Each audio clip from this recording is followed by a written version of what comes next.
To continue with our topic, we are going to talk about Gardner's theory of multiple intelligences. So, this is Howard Gardner. He proposed that intelligence is not a single general ability, but it is a set of at least eight relatively independent intelligences. Individuals typically possess a unique combination of strengths all across these eight intelligences that you see here. And he proposed that it is not the case na you only have one strong suit. So what are these multiple intelligences? These are linguistic, logical, mathematical, spatial, bodily kinesthetic, musical, interpersonal, intrapersonal, and naturalistic. So for the linguistic, it is the sensitivity to spoken and written language. Logical and mathematical naman is the capacity nga ma-analyze mo problems in a logical way and you can carry out mathematical operations easily. For the spatial, you have the capacity to recognize kag manipulate mo ang usually you can see patterns in space. Can easily see patterns. For bodily kinesthetic, capacity to use one's body or parts of your own body to solve problems or to create products. Musical, your skill in the performance, composition, and appreciation of musical patterns. For interpersonal, capacity to understand the intentions, motivations, and desires of other people. For intrapersonal, you have the capacity to understand yourself, including your own feelings and your own motivations. And lastly, for the naturalist, or if you're naturalistic, you have the capacity to recognize, you have also the capacity to categorize and draw upon features of the natural environment. Note that ang multiple intelligences theory itself is also debated among researchers, particularly regarding whether kung ang mga intelligences nga ni are truly independent of one another. So despite that, even so, there is a Pilipinas, it is still widely used in Philippine classrooms as a framework for offering learners multiple ways to demonstrate their own understanding of the lesson. So, ano ang mga key distinctions when we said last time about the learning or thinking styles? It describes how a learner prefers to receive and process the information. So, for example, through seeing, through hearing, mas gusto mo siya yung ginaobra mo siya. Ang multiple intelligences naman, it describes what kind of ability or what do we call the aptitude, no? What kind of aptitude a learner is, kumbaga, relatively strong in. So, for example, uh, mas may strength siya sa musical or sa iyang interpersonal ability. A learner may have visual learning nga preference and still be strong sa bodily kinesthetic nga intelligence. So the two frameworks describe different things and should not be treated as interchangeable. Lain niya ang learning and thinking style, lain man ang multiple intelligences. So far, we have discussed differences that exist along a typical range of development, cognitive, um, psychosocial, yan, etc., etc. Some learners, however, they still have needs that differ significantly enough from kung anong normal or from what is common, what is norm, that they still require additional and specialized support. So these are the learners with exceptionalities. Learners with exceptionalities are learners whose physical condition ang ila cognitive, kag ang ila sensory, ila emotional, or behavioral characteristics differ significantly from what is typical para sa ilang age group, such as they require mga additional or specialized educational support para ma-reach nila yung full potential. So this includes both learners with disabilities and learners who are gifted or talented. So ano ang mga pinaka-commonly recognized categories? So for intellectual disability, kumbaga they have significantly below average nga intellectual functioning alongside ang ilang limitations sa ilang adaptive behavior.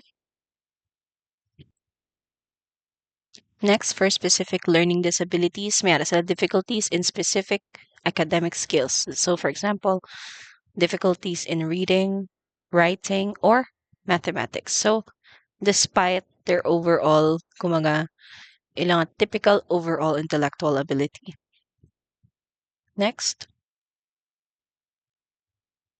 attention deficit hyperactivity disorder or ADHD. So they have patterns and persistent patterns of inattention and or kaakibat with the inattention, they also have hyperactivity, impulsivity that interfere with functioning. Next is ASD or the autism spectrum disorder. They have differences in social communication and interaction, and often alongside, they're restricted or meron sila sang repetitive behaviors and interests. Next, communication disorders. They have difficulties with speech, language, or communication. For the emotional and behavioral disorders, they have patterns of emotional or behavioral responses that differ markedly from mga age-appropriate norms, and it also affects their functioning. For the visual impairment and hearing impairment, these are sensory conditions. So it affects sight or hearing, ranging from partial or hasta sa total loss of sight or hearing. For the physical health and impairments, so there are many, so mga chronic or mga acute nga physical conditions that can affect a learner's strength, ilang nga mobility, ilang nga stamina. And lastly, for the giftedness, significantly above average ability or potential in one or more domains. So it also constitutes an exceptionality nga may gina-requirement siya. Same ano lang, same approach lang, ga-requirement siya sang differentiated nga support. So not only those na may disability na ga-require sang differentiated support, also those that have giftedness.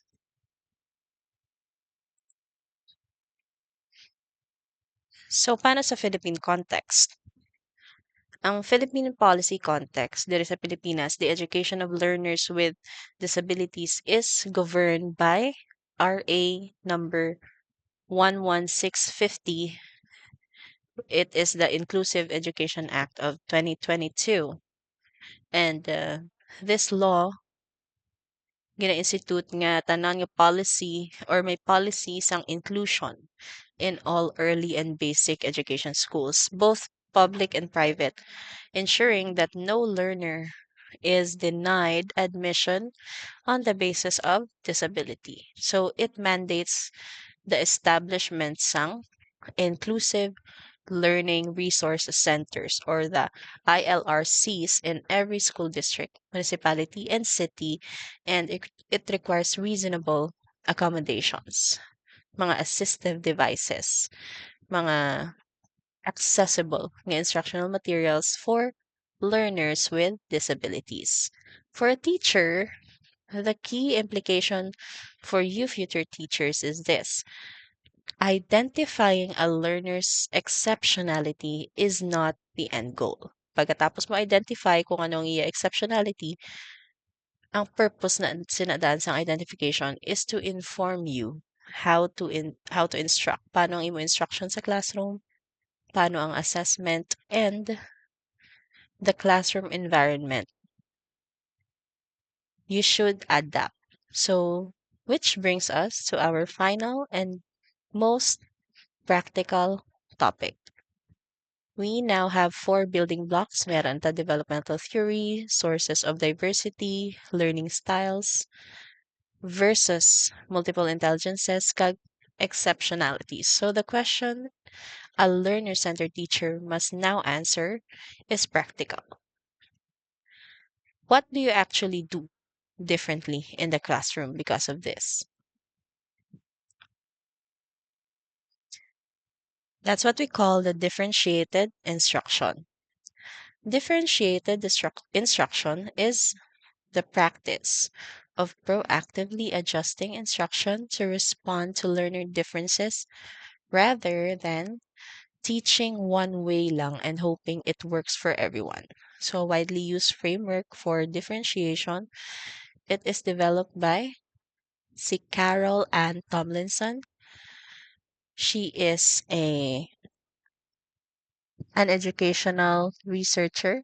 She organizes differentiation along four dimensions, which are the content, process, product, and the learning environment. When we talk about content, it is what the learner needs to learn or how the learner will access the information. So, for example, here are mga varying reading levels of a text, providing materials in the learner's first language. Yun. Those is those are what we call the content. Ano ang dapat matun-an sang learner? Next is the process, the activities through which the learner makes sense of the content. Or for example, paano mo itudlo ang content? So, through offering hands-on or mga verbal or visual pathways so that they could digest the information or the content that they need to learn. For the product, how the learner demonstrates what was learned. So, paano mo pangitaon sa ila kung they have authentically learned the content. So, you can have it as a report, as a presentation, or as a model, no? Those are some of the things you can you can make them do aside sa just giving them a written test. For the learning environment, the classroom conditions that support learning, so dapat they have flexible seating, quiet spaces, assistive technology. Applying this to what we have covered, a teacher might use Piaget stages to decide how concrete ba or abstract ba to make a task. So when we talk about content or process, they also use knowledge of a learner's dominant intelligence to offer a choice of product. So it can be a song, a diagram, or an essay. We use this knowledge of the learner's ZPD.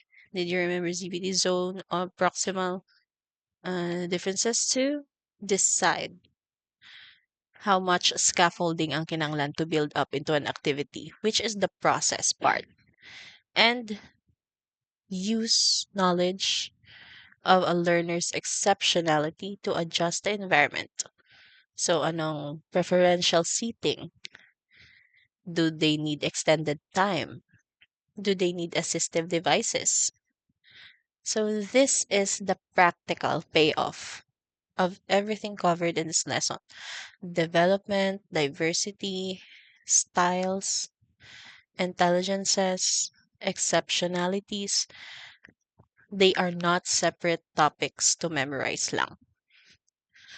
They are the inputs that the learner centered teacher must use in order to design instruction nga actually fits the learners in front of them.